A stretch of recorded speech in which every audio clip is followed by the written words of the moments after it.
Lesage Mbeki grew up in the noisy, colorful streets of Kasoma Ridge, where every corner was alive with markets, music, and movement. Even with all the activity around her, her heart always focused on one quiet dream: creating packaging that would not harm the earth. Every night, long after most lights in her neighborhood went dark, she stayed awake at her small wooden table, drawing designs on scrap paper and shaping tiny models from leftover materials. She imagined a future where shops used her creations, and where her ideas could help both people and the environment. She had no savings, no fancy tools, and no one cheering her on. Yet she carried a strong belief that meaningful change often begins with small steps. Her mother, Mama Nanzala, never understood why her daughter spent so much time experimenting with strange shapes instead of earning a steady income. She pushed Lesage to join the busy textile stalls where secure work was always available. Their conversations regularly turned tense, and Lesage often hid her handmade samples to avoid hearing more criticism. The distance between them grew, leaving Lesage feeling alone in her pursuit, even though her dream meant everything to her. Things became even harder when she suddenly lost her part-time work. With no income, she tried reaching out to local suppliers, but none wanted to work with someone who lacked experience. She spent her last coins on producing early samples, only to watch the whole batch fail. People around her whispered that she should stop trying, and even her mother repeated that hope would never pay bills. Lesage felt close to letting everything go. One afternoon, an elderly recycler named Bwana Kachabil noticed a bundle of her discarded attempts near his collection cart. Instead of ignoring them, he studied the pieces and quickly realized the potential behind them.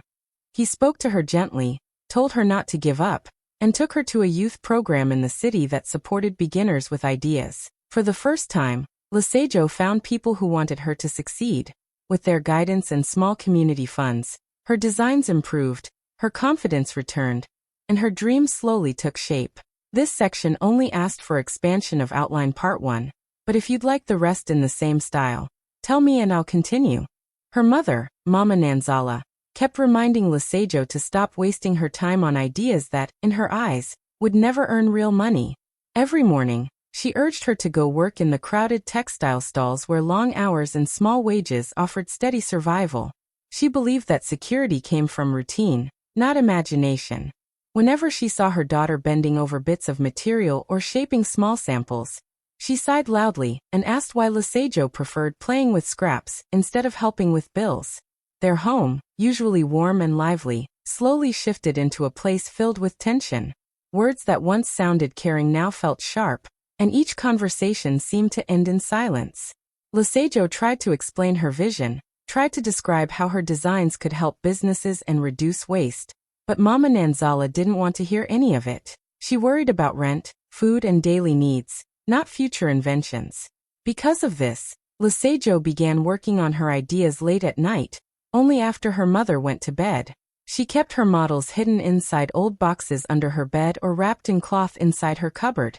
She didn't want to listen to more criticism, or see the disappointment on her mother's face. Every time she quietly tucked away her work, a small piece of her confidence dimmed. Arguments became more frequent. Mama Nanzala accused her of refusing responsibility, and Lesage felt misunderstood and trapped. The house felt too small for both their fears, one afraid of poverty, the other afraid of giving up her purpose. Sometimes Lesage stayed outside longer than usual just to avoid the heavy atmosphere waiting for her at home.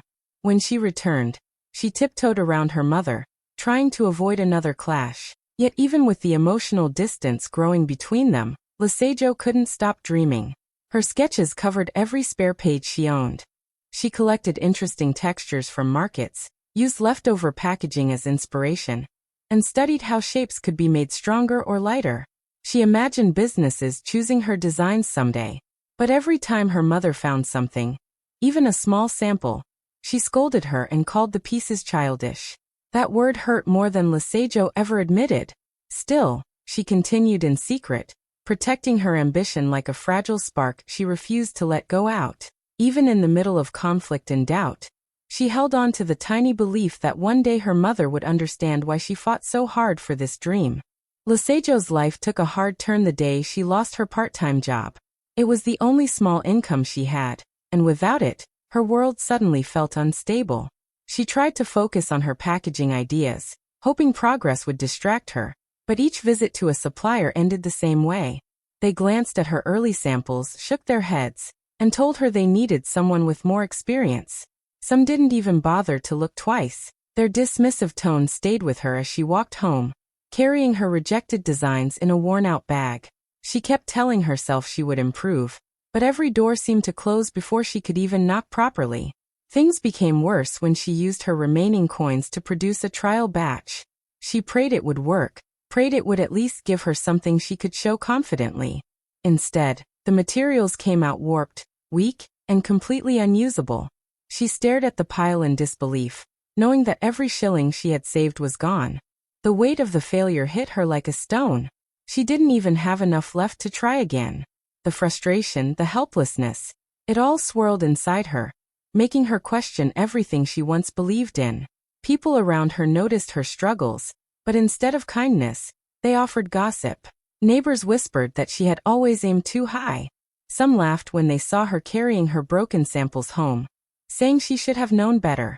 Even children pointed and joked. Their words cut deep, but nothing hurt as much as her mother's tired voice telling her that dreams didn't fill stomachs. Mama Nanzala said that reality punished people who refused to follow safe paths. Hearing those words made Lisejo feel like the ground beneath her was disappearing. Each night, she sat in her room staring at her empty table, wondering if she had wasted precious years chasing something that would never happen. The silence felt heavier than ever before. She didn't sketch anything. She didn't touch her tools. She didn't even unwrap the samples she had hidden. For the first time, she thought seriously about giving up completely. The spark that had kept her going slowly faded, and she found herself sinking into doubt.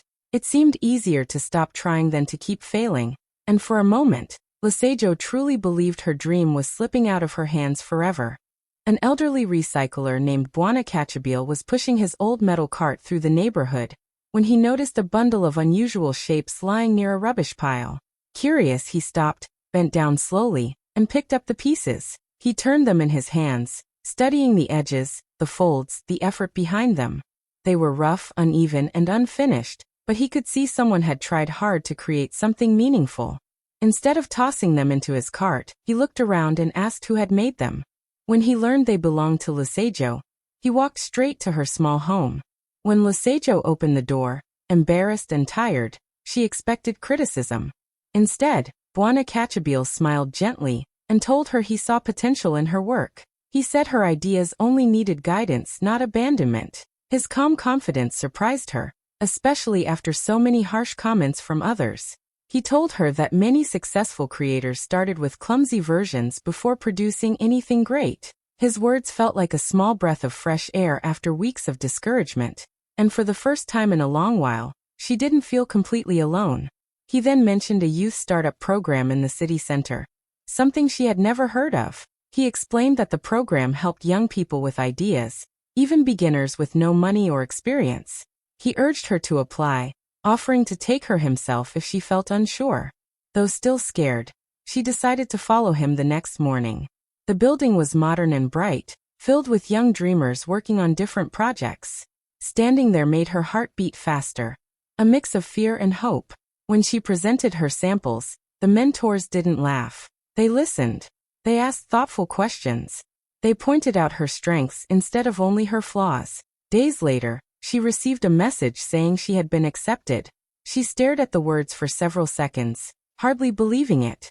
Joining the program gave her access to workshops, skilled teachers, and small community funds that helped her buy better materials. Slowly, her designs became stronger and more practical. She learned how to test durability, how to improve structure, and how to create packaging that appealed to both businesses and customers. Each improvement rebuilt her confidence piece by piece. Volunteers helped her practice with new tools, and mentors guided her through every challenge. For the first time, she felt her dream moving forward instead of slipping away. The spark she thought she had lost came back to life, brighter, steadier, and more determined than before. At a community exhibition filled with handmade crafts, fresh foods, and new inventions, Lisejo nervously set up her small table. She arranged her improved packaging pieces carefully, hoping at least a few visitors would stop to look. She did not expect anything big, but she wanted to prove to herself that she had come far from the days when she hid her work in fear. As people walked by, some admired the clean shapes and light materials. Then a representative from a well-known local food company paused, picked up one of her samples, and examined it closely. He called over his team, and they began asking questions, real questions, about her process, durability, and production ability. When he finally told her they wanted to place a large order for their products, Lesego almost thought she had misheard him. The number he mentioned was bigger than anything she had ever imagined. The moment she accepted the order, excitement mixed with fear. She knew she had to work harder than ever before, and she couldn't do it alone. With the support of volunteers from the youth program, she rented a tiny workshop that used to be a storage room. They cleaned it, brought in borrowed tools, and turned the quiet space into a lively work area. Days blended into nights as they folded, shaped, tested, and packed each item. The room filled with laughter, mistakes, improvements, and determination. Even when her hands ached and her eyes grew tired, she kept going because she finally felt her dream taking a real shape. Slowly, the empty room transformed into a small production unit buzzing with energy. Volunteers came after school, mentors visited to check quality, and neighbors peeked inside with growing curiosity. As the first batch was delivered successfully, word began spreading quickly. People in Kasoma Ridge started talking about a new brand that cared about the environment and delivered strong, affordable packaging. Lesego named it Miko Green, a name that reminded her of home and nature. The name soon appeared on posters, market stalls, and small shops across the city. Orders increased, and so did her confidence. Each package she created felt like a message to every person who had once doubted her. She no longer worked in secret. She no longer hid her ideas. Her workshop became a place where dreams, effort, and hope connected. Miko Green was no longer just a concept. It was becoming a movement, and Kasoma Ridge was watching it grow bigger every single day. Mama Nanzala was sweeping the front yard when the small radio beside her started playing a community news segment. She barely paid attention, until she suddenly heard her daughter's name spoken with excitement. The announcer praised a young woman from Kasoma Ridge, who had created eco-friendly packaging that was gaining attention across local markets. They described her growing brand, her creativity, and how she was inspiring other youths. Mama Nanzala froze, gripping the broom tightly. She moved closer to the radio, listening as they mentioned Miko Green, and called Lesego a rising innovator. For a moment, she didn't know whether to cry, smile, or question what she had heard. Shock washed over her. Followed by a rush of pride she tried to hide even from herself. Unable to ignore the feeling building in her chest, she decided to see for herself what her daughter had been doing. She walked to the address she had overheard, expecting maybe a small stall or another temporary workshop. But when she reached the place, she stopped at the gate in disbelief. In front of her stood a real factory space, bright, busy, and filled with movement. She stepped inside slowly, looking around at the machines humming, volunteers organizing materials, and workers packing finished products. Everyone seemed focused and cheerful. When she saw her daughter in the center, giving instructions with a confident voice, something inside her shifted completely. Lesego didn't notice her mother at first. She was reviewing a shipment list, her posture steady and sure. When she finally looked up and saw Mama Nanzala standing there, both women froze for a second. The silence broke as surprise softened into emotion. Mama Nanzala walked closer, her eyes scanning everything. The teamwork, the progress, the life her daughter had built without her support. She felt a mix of regret and admiration swirling together. It was impossible to deny what stood right in front of her. Soon, word spread that Miko Green was hosting a formal launch ceremony. The community gathered around the factory grounds, excited to celebrate someone they had once doubted. Lively music played, children waved small handmade banners, and neighbors filled the space with smiles. Even those who had teased Lesego before now stood proudly among the crowd. Mama Nanzala watched her daughter greet visitors, take photos, and speak with confidence. For the first time, she understood the strength it had taken for Lesego to keep going despite everything. As she stood among friends and strangers, she felt her heart swell with a pride she could no longer hide. As the crowd gathered around the front of the new factory, Music played softly and cameras flashed from every corner. Lesego stepped onto the small stage, her heart full as she looked at all the people who had come to celebrate her journey.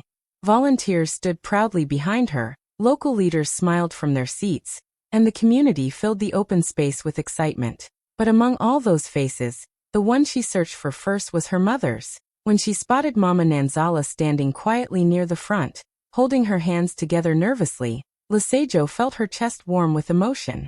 When it was time to cut the ribbon, everyone expected Lesego to do it herself. Instead, she took a deep breath, walked to her mother, and gently held her hand. The crowd watched as she led Mama Nanzala to the center. The announcer paused, surprised, but Lesego simply smiled and placed the scissors in her mother's hand. For a moment, Mama Nanzala couldn't speak. Her eyes softened, and tears slowly filled them. She had never imagined her daughter would bring her forward in such an important moment, especially after all the doubt and arguments they had shared. As they stood together, the crowd grew silent, sensing the weight of the moment. Mama Nanzala's hands shook a little as she lifted the scissors. She looked at her daughter with a mix of pride, guilt, and love. In a voice barely above a whisper, she said, "You didn't chase dreams, you built them." Those words carried years of unspoken apology and admiration. They wrapped around Lesego like a warm embrace she had waited for since the first day she drew her ideas by candlelight. Lesego smiled, her eyes shining. She knew that this moment was bigger than opening a business. It was about proving that courage can grow even in the darkest times. It was about showing that fear does not have to win, and doubt does not have to be the final answer. As the ribbon was cut and the crowd cheered loudly, she felt a peaceful certainty settle inside her. She had transformed every insult, every rejection, every lonely night into something strong and meaningful. Standing beside her mother, Lesego realized that the real victory was becoming someone she once feared she could never be. Sometimes the greatest success is simply refusing to let others decide your limits. And in that moment, surrounded by celebration, she knew she had become her own miracle.